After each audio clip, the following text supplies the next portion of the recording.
Hi YouTube, welcome to Pagan Perspective. This is Megan, aka Sabirsary. Today is Friday, and we are talking about Christian privilege.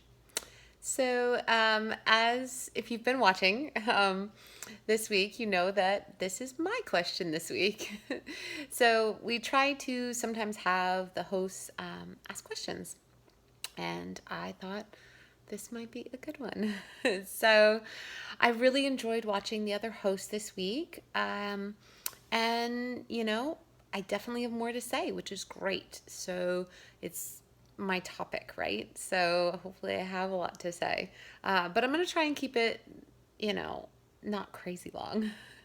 So basically, I really loved Cara started off by talking about, what is privilege. And so, you know, the idea of privilege is that you have a majority class, in most cases majority, right? Some cases it's actually not a majority, but that's very rare. So usually it's the majority class, and they have certain privileges that the minority classes don't have, right? And that is only because there is oppression, right? When you have oppression and you have things that other people don't have, there's going to be the haves and the have nots, right? So that's where you get privilege and oppression. And so the idea is that we all have different parts of ourselves that are privileged and oppressed, right? And there are people who have more parts of themselves that are privileged and less parts that are oppressed. And there are people on the flip side of that as well. So that's what Cara was talking about when she was talking about intersectional. It's like, how do those different parts of ourselves, the privileged versus the oppressed parts, how do they work together, right? And so we're specifically talking about Christian privilege in this video. However, one thing to note is I did ask about do we hear Christian privilege being excluded from discussions about other types of privilege? And I listed a bunch of different types. And primarily, what I wanted to include in that, when we talk about privilege, we talk about, you know, racial privilege, right? So white privilege. We talk about socioeconomic privilege, right? So rich privilege, right? The 1%, right? And that's the 1%. That's a case of it not being the majority, right? However, because of the power and status, they have the privilege. So, and then we also talk about cisgendered privilege, right? Straight privilege, able bodied privilege. Yucca brought up, neurotypical privilege. I think it's important to understand that, privilege exists in all sorts of areas, and things aren't brought up when you have the privilege, right? So I think it was Cara who mentioned able-bodied privilege, that doesn't get brought up in her circle as often, right, as some of the other ones, because it's something that they're privileged in, right? And so that's something where I feel like, for me, things like neurotypical privilege, mental health privilege, right? If you have your mental health, that's something that I bring up a lot, is the privilege of those who don't have mental health issues, because that's my field, right? And so, what is it like to live with this chronic illness, right? Or to live with mental illness in even just a situational time. So sometimes mental illness is situational, and it can come and go at different points in your life. And so, that still is something when you're experiencing, friends or family saying, "Oh, well, just get out of bed," right? Just get up, just put a smile on your face, or even just go for a walk in the woods. It'll be fine. It's like, no, actually, that's not the way depression works. Clinical depression, at least, right? If you have the blues, yeah, I mean, if you're neurotypical, if you don't have mental illness, and you're just sort of having a down day, a walk in the woods can actually do you a lot of good. And it's not saying that a walk in the woods can't do someone with depression good. The problem is that you're asking, it'd be like asking somebody in a wheelchair to climb a flight of stairs and then saying, "Oh, just climb it, no problem, you can do that." Like, come on, no, that's where privilege comes in. And so those things are important. And what I wanted to try and get out of this topic was that while those things are important, and they absolutely are, and there's no but in this, and talking about religious privilege is important as well. And talking about white privilege is important as well, right? And talking about cisgendered privilege and straight privilege, right? All of those things are super, super important. And there's so many different ones. And I could go on all day about all of them. And I do apologize if you have one that is really important to you and I didn't mention it. I'm very sorry. So I'm just trying to include little examples to try and make my point without making the video too long. And please bring it up in the comments. It's so important. I know there are so many that I'm not mentioning. And they deserve their light too. This is a pagan channel, our pagan perspective. And so we're talking about religious privilege. And in America, which is the United States of America, Christian privilege is what the religious privilege is here. And so that is a lot of our perspective comes from that, for those of us who are here in the United States of America, as well as those in other countries where the Christian is the majority as well, and it would be Christian privilege as the majority.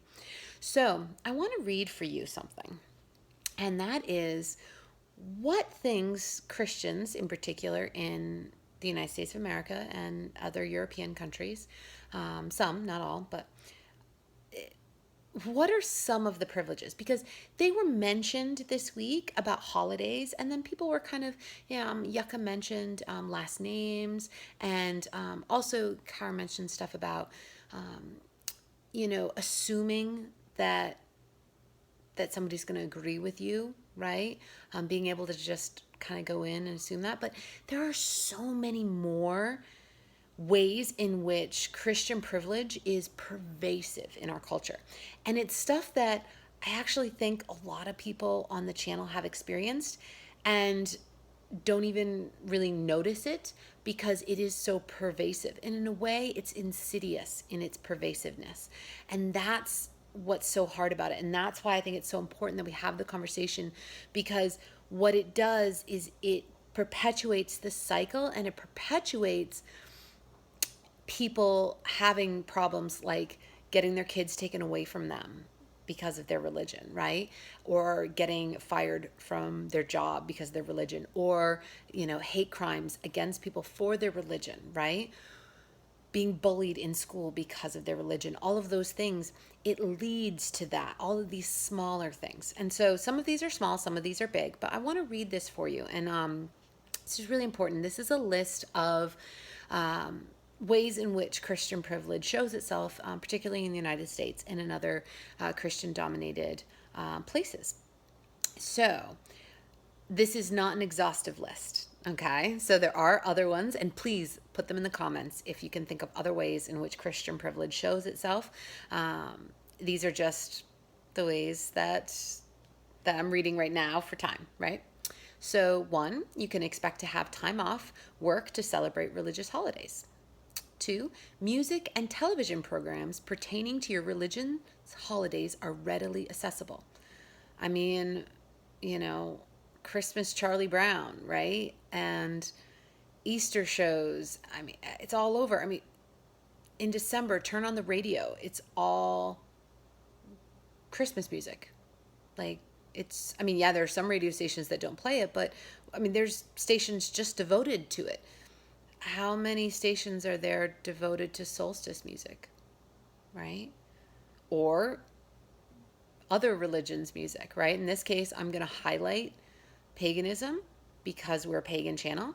However, please note that any time that I reference pagans in this, I am also referencing all minority pagans, right? All the different traditions that there are. As you know, I am a hereditary path. I am not Wiccan, so I'm not referring just to Wiccans in this. I'm talking about all pagans as well as other minority faiths. So just because I say pagan doesn't mean I'm excluding Muslims, or even, Jewish people, any minority faith. Okay, so just assume that I'm including them all in that. All right, so 3, it is easy to find stores that carry items that enable you to practice your faith and celebrate religious holidays. This one's a huge one because, I mean, how many times can, during December, if you want to have a solstice gift, how easy is it for you to find wrapping paper that would look like what you want it to look like? Usually, honestly, I have to find Jewish wrapping paper, and those are usually like a small, tiny little section in comparison to all the Santas and all the things that say Merry Christmas. And or I have to use something that is designed as Christmas paper but just doesn't have the word Christmas on it, right? So I have to kind of fudge it, right? I have to make do. Also, I lived in Salem. I went to Salem State College or university now, but it was college then. And it was amazing. Part of the reason why I loved it so much is because there were shops there that I could get things that I needed. Otherwise, you have to drive for hours to find an occult shop. They're few and far between. It's pretty easy. You can go into any dollar store and get cross or anything saying Jesus on it. I mean, there are so many examples of ways in which we don't have things as readily accessible to us. Think about candy, Christmas candy, Easter candy. I mean, like Easter candy all coming out. Do we have, Beltane candy or Ostara candy or any of those kind of things? No, we don't. And so it becomes really hard. 4, you aren't pressured to celebrate holidays from another faith that may conflict with your religious values. This one is so important. We're pressured all the time, especially kids. They're pressured all the time to celebrate religious holidays that aren't theirs. They're saying, "Oh, well, it's just the holiday. You don't have to think about Jesus. You just do the tree and you just do the presents and you just say Christmas and it doesn't have to mean anything." Well, guess what? It does mean something. It does. These are called microaggressions. They mean something. And that's not saying you can't celebrate them. You absolutely can. It's an impact. It's creating a psychological impact, and it's important to note. 5, holidays celebrating your faith are so widely supported, you can often forget they are limited to your faith, as in someone wishing a Merry Christmas or a Happy Easter without considering the faith. Someone can say Merry Christmas to you, and if you say Happy Holidays back, sometimes they're okay with that, and other times they actually look at you and say, "No, Merry Christmas." I know, because that happens to me all the time. They actually get mad if I don't say Merry Christmas back. Now, not all of them, but it has happened. And they say Merry Christmas. Who says Happy Solstice? I mean, within our communities, yeah. However, I'm talking about the group at large, right? And you can generally assume if you are part of the majority of, right, if you have Christian privilege, you can say Merry Christmas to anyone and not think that it's going to cause a bad reaction. That's the big thing, is that you are free to do that without worrying about the reaction, right? That doesn't mean you won't get a bad reaction. Sometimes that will happen. However, you have the privilege of being able to say it without having to think about it, right? 6, you can worship freely without fear of violence or threats. That's a huge one. Being able to worship freely without fear of violence or threats. I know I was pushed down the stairs in school for my faith. I was pushed down the stairs. I was pushed into lockers. I had all the lights turned off on me in the locker room and said, "Fly, Megan, fly."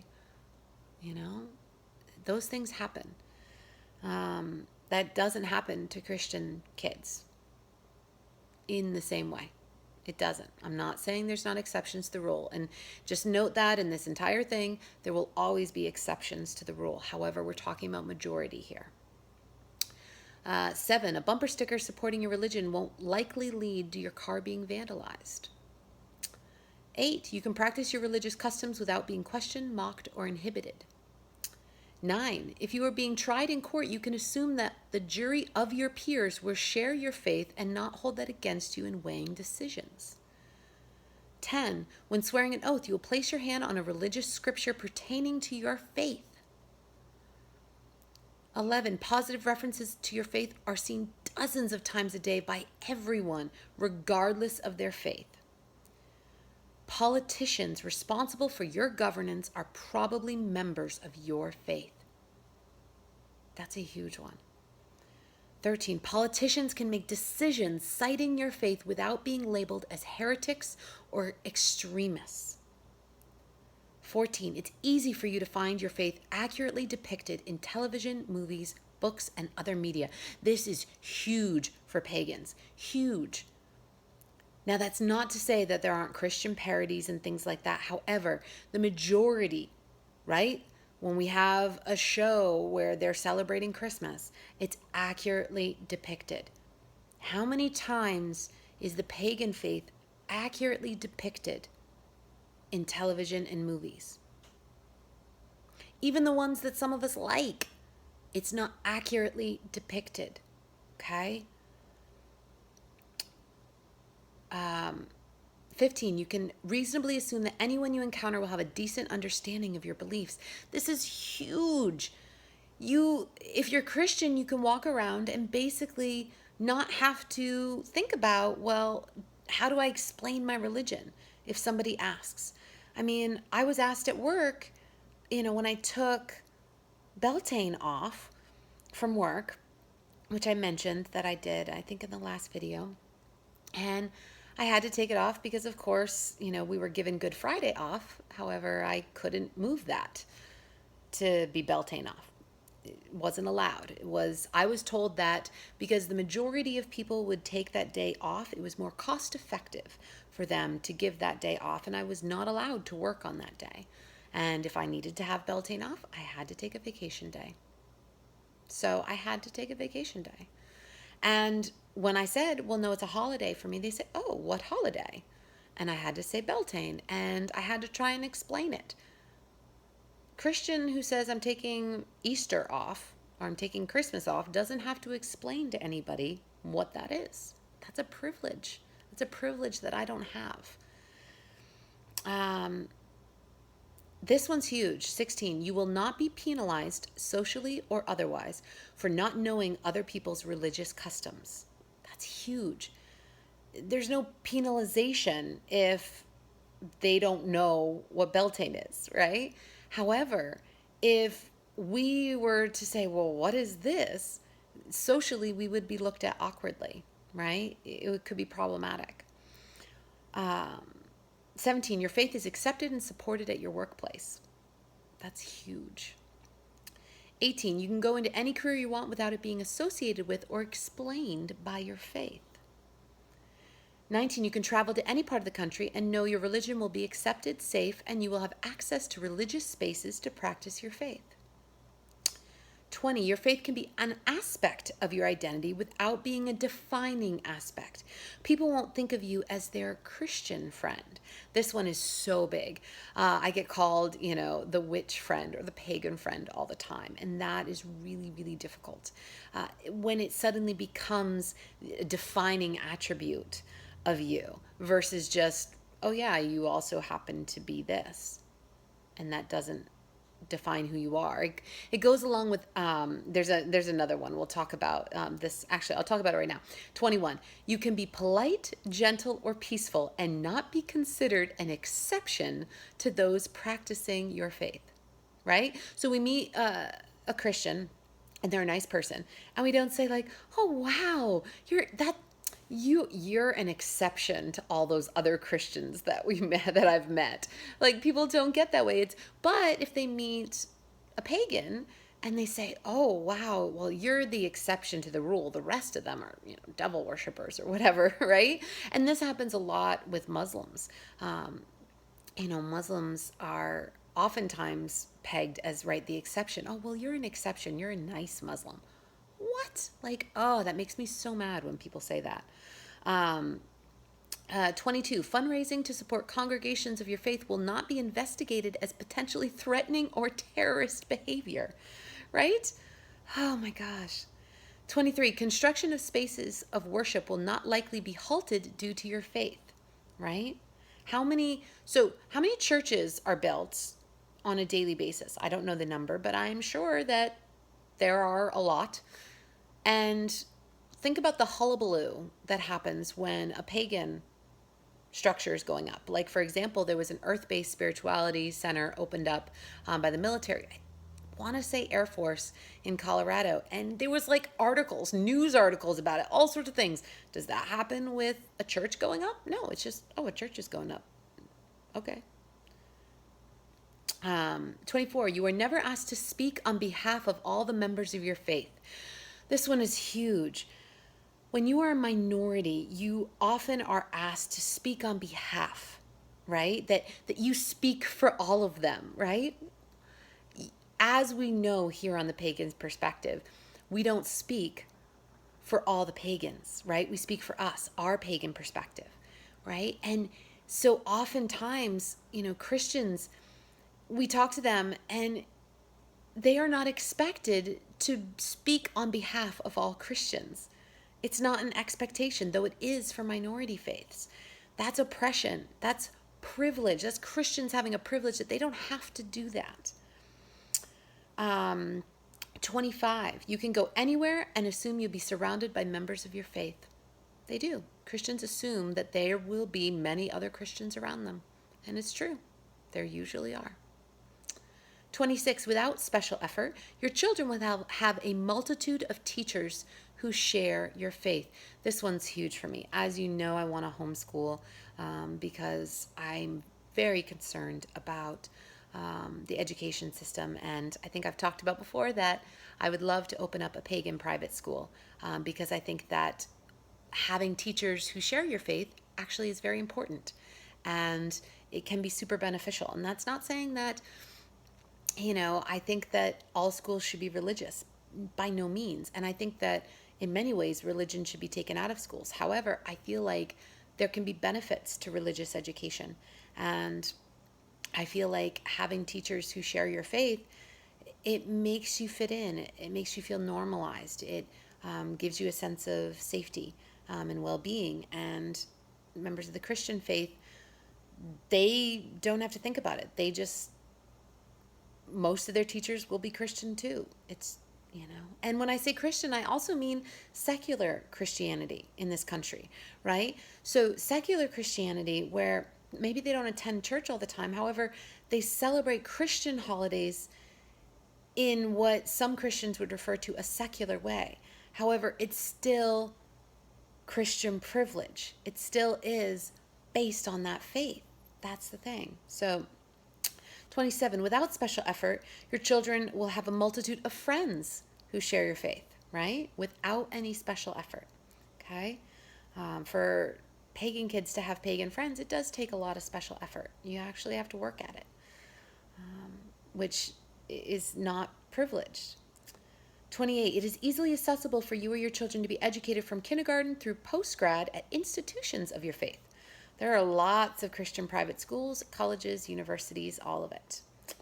And daycares, all sorts of things, right? 29, disclosing your faith to an adoption agency will not likely prevent you from being able to adopt children. This one makes me so sad. If you're Christian, you don't have to think about it. You can apply to adopt a kid, no problem, and you don't even think about being Christian, right? You don't even think about could that affect me getting a kid? However, being pagan or another minority faith, yeah, it can really affect it. 30, in the event of a divorce, the judge won't immediately grant custody of your children to your ex because of your faith. This has happened time and time again with pagan families. Time and time again, and it makes me so sad. The book Pagans of the Law, if you're going through this, please pick up a copy, Pagans in the Law. It is super beneficial and super helpful. And I'm so sorry you're going through that. 31, your faith is taught or offered as a course at most public institutions. Do you know there are 13 states right now who mandate teaching creationism alongside evolution? Do they teach any other faiths creation myths? Nope, just Christians. That's privilege.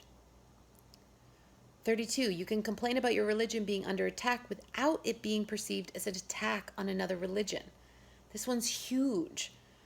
So a Christian can complain that, Christmas is under attack, right? They can say, "Oh, you're attacking Christians." And it's not an attack. It's not perceived as an attack on other faiths, right? However, if you say as a pagan, "Oh, we're being attacked," there's a war on solstice, right? We can say that. However, they're going to say, "Oh, you're attacking Christians." 33, you can dismiss the idea that identifying with your faith bears certain privileges. This one is huge, right? If you have Christian privilege, you can literally be like, nope, nope, I don't have any privilege because I'm Christian. I'd also like to mention privilege on saying, well, it's your choice, right? It is your choice to be pagan, to be a minority faith. You could be Christian, you could be saved, right? It's privilege that they don't have to be saved or to be considered to be saved all the time, right? It is a privilege that they don't have to worry about somebody who comes to their door trying to save them, right? So, because then they can say, if they say, "Have you accepted Jesus Christ as your personal Lord and Savior?" They can say, "Yeah, sure, I have." And they're like, "Oh, great, no problem." However, if pagans went around proselytizing, which, I know it's not what we do. However, if it were to happen, right? Think about the backlash, right? There would be reports like, "What are they doing?" People would be horrified. If you went to a campus and started handing out pamphlets, right, and going up to people, you'd have parents all up in arms. I'm not saying all the time you would. However, there's a lot of schools in which you would. Okay? And we're fighting those battles every day, and sometimes we win and sometimes we lose. The point is, Christian privilege exists. And it's something that is important to have the conversation about, right? And it's important that we talk to our Christian friends and family and people that we know about this so that they're educated the same way that we would talk to them about white privilege, right? Or straight privilege. For example, I had a situation happen to me that happens to me all the time, but it was just highlighted this time, where it was assumed I had a husband because I have the ring on my finger. And I was not in a position at the time, because I was at work and it could have affected my job. I was not in a position to say, "Oh no, with my wife." It was just assumed. That was straight privilege, to just assume that I had a husband. Instead of saying, "Oh, are you married because of the ring?" And, "Oh, what's your partner's name?" or "What does your partner do?" Right? It's so simple to just use the word partner, right? And instead of saying, instead of saying to somebody, "Merry Christmas," say "Happy Holidays," right? There's so many holidays. Or if you're unsure if they're saying, "Oh, I had a holiday," instead of being like, "Oh, for Christmas," say, "Oh, what holiday do you celebrate?" Right? It's just, I think what it comes down to is that if we are aware of privilege in our lives, the more we are aware of it, the more equipped we are to help combat it, right? And to help make minority faiths feel less oppressed, right? I'm not saying it'll happen overnight, and honestly, it might never happen. However, I just feel like the more we can educate, which again is a privilege, the fact that Christians don't have to educate, right? That's their privilege. This is a way we're oppressed. So anyway, I think I've rambled on long enough. So those are the ways that Christian privilege affects my life, and probably a large portion of other minority faiths' life as well. So that's where that is. And yeah, I think that's about it for today. Definitely talk in the comments, share. Please be kind. Please be respectful. If you disagree with what I'm saying, that's okay. you're allowed to disagree. This is my personal opinion, though, and these are ways in which Christian privilege affects my life and affects many, many other people's lives. And privilege does exist. So, if you want to talk about that it doesn't exist, just leave it off the comments. Like, just don't bother. Privilege exists. Straight privilege, white privilege, these cisgendered privilege, right? Able-bodied privilege. Privilege exists. Christian privilege exists. Okay? In the United States of America. That is the one thing I'm stipulating to right now. It exists. So have the conversation. It'll be awesome, about privilege, ways that privilege has affected you, ways that you feel like you might have gone, oh wow, yeah, I totally do experience that. It didn't occur to me that was something like, oh, maybe I can, have that conversation with people about things. So talk about it in that way. However, leave out the whole stuff about it not existing. It exists. That is the way we're going with this, and try and be kind and sweet and loving, because really what it's about is love. The more love that we can have in this world, the better. I mean, that's just the more love, just compassion and love. Okay? So, as always, guys, blessed be and aloha, and I will see you next week. Bye.